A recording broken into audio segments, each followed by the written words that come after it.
बोलो भाई। जो यहाँ पर मीटिंग रखी रही है, पहाड़ बचाओ गांव बचाओ, इसके बारे में सबने आप लोगों को अपने अपने विचार बताए। कुछ भाइयों ने कहा कि हम लेट हो गए, लेकिन मैं आपसे कहना चाहूंगा कि हम लेट नहीं हुए हैं। आज ही हमारा समय है।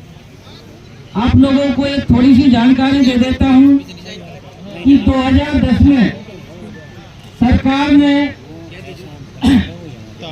एक एमओयू किया था और 2020 में मैंने सरकार से क्वेश्चन किया था विधानसभा में। तो सरकार ने कहा, उस टाइम सरकार ने भारत फोर्ज और सेंट गोवेल जो कंपनी थी उनको दिया था, लेकिन सरकार ने कहा कि हमने ये कैंसिल कर दिया है। लेकिन अब ये दोबारा से जब ये बीजेपी सरकार आई है तो इसने 2024 में ये 4 कंपनियों को दिया है। एक है Pacific Indian oil company, industrial company, ये जगदीश प्रसाद अग्रवाल है कोई, ये इसकी कंपनी है। और दूसरा ब्लॉक दिया है लीलोटी वाला, ये 19/6/24 को, और ये है अम्मा शक्ति उद्योग लिमिटेड। और एक है ये भी 29/2/24 को दिया है। तो ये टेंडर अभी 24 में हुए हैं, नहीं कि ये पहले के कोई टेंडर है। पहले कोई टेंडर नहीं है, पहले की कोई कंपनी नहीं है। ये कंपनी अभी 24 में ही इन्होंने टेंडर किए हैं। और ये सारे जो टेंडर किए हैं ये बीजेपी की सरकार में किए हैं। और हम अब ये कहना चाहेंगे, सभी ने अपनी अपनी बात कही, सारे यहाँ मेरे बुजुर्ग नौजवान साथी यहाँ पर आए हुए हैं। ये हमारा इस तरह से जीवन मरण का एक संसाधन है। आज हम सोच रहे हैं कि ये गांव जा रहे हैं, लेकिन 2 दिन बाद में जब कंपनियों को जमीनों की जरूरत पड़ेगी तो वो भी आसपास पड़ेंगे। तो आप लोग इस कंपनी से बच कोई नहीं रहा। अगर कोई गांव सोचे कि हम बच रहे हैं, आज की तारीख में कोई नहीं बच रहा।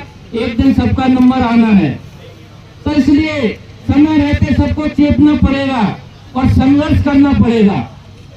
आज का सिर्फ इतना रखा है कि यहाँ से मीटिंग करके और कलेक्टर साहब को ज्ञापन देना है।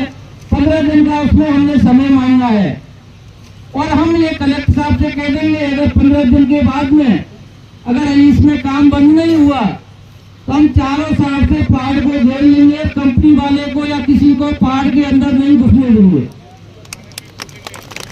आप इस चीज में सहमत हो? सारे सहमत हो? नहीं, पहाड़ के अंदर किसी को नहीं घुसने देंगे। और हम आपके साथ हैं, जीने मरने के लिए साथ हैं। चाहे कोई भी कंपनी आ, कोई भी प्रशासन आ, हम उस पहाड़ के अंदर नहीं घुसने देंगे। हमारे खेतों में किसी को हम नहीं घुसने देंगे। हमें ये नहीं करना है कि इस गांव में घुस रहा है मैं चुप हो जाऊं। नहीं, सारे चल के उस गांव की बाढ़ करनी है और उस गांव में किसी को नहीं घुसने देना है। और मैं इस मंच के माध्यम से इस कंपनी वालों को भी चेतावनी देता हूँ, समय रहते अपना पैसा व्यर्थ नहीं करें और हमारे क्षेत्र से अपने डंडा डेरा लेकर उठ के और यहाँ से दूसरी जगह चले जाएं। ये मैं इस मंच के माध्यम से कहना चाहता हूँ। तो आज ये हमें एक संकट की घड़ी है, सब भाइयों को साथ रहना है, एकत्रित रहना है। अगर मन में कोई मनमुटाव है तो उसको भूलना है। अगर हमारा जीवन सुरक्षित रखना है तो आने वाली पीढ़ी का सुरक्षित रखना है तो हमें संघर्ष करना है। अब टाइम की कमी है, हमें 2 बजे वहाँ ज्ञापन देना है और चुन्नी पर से आगे बैनर चलेगा और सारे पैदल चल के कलेक्टर साहब को शांति प्रिय संविधान के अनुसार, अनुशासन के अनुसार हमें ज्ञापन देकर आना है। 15 दिन का समय लेना है, फिर हमें अपनी कार्रवाई करनी है। जो आप सारे बुजुर्ग युवा साथी जो कहेंगे वो अपन बैठ के दोबारा से करेंगे। यही मैं कहना चाहता हूँ। जय हिंद, जय भारत, जय भीम।